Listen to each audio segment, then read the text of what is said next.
You call it the listening age, right? Mm. So talk to me about that. Why is this the listening age?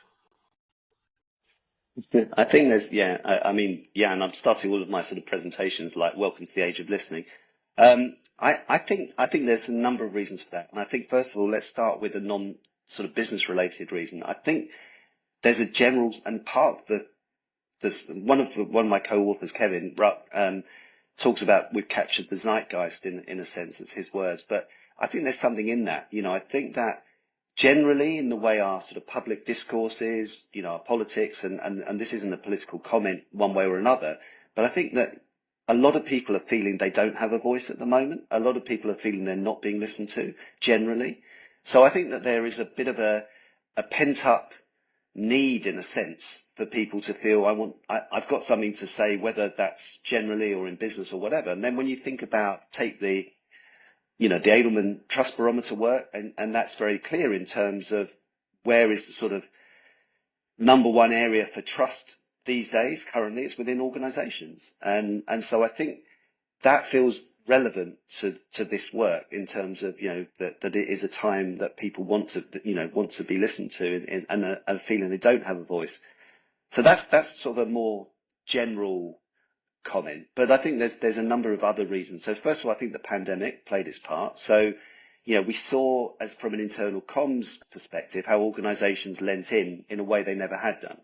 That they were concerned about the well-being of people. Internal comms people suddenly were really at the heart of the business in a way they never had been before. Then now there's some people who would say we've lost some of that, maybe. I take a view that it was 2 steps forward and 1 step back, but still a net gain, I think.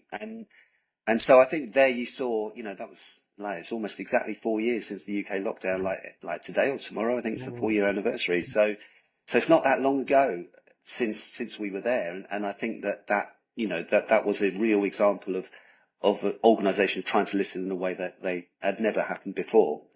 And then you say what's happened since then, some of the sort of work around mental well-being, for example, where people, are trying to listen in a better way to how people are feeling and dealing with situations. And there's more recognition of some of that sort of mental health challenge that, we've never really been able to crack in the past. I think it's still a long way to go on it, but it's, a much bigger debate than it ever used to be. So again, I think listening plays a big sort of role in that. I think if you look at the people coming into the workplace, the sort of Gen Z, Gen Y, Gen Z type age groups.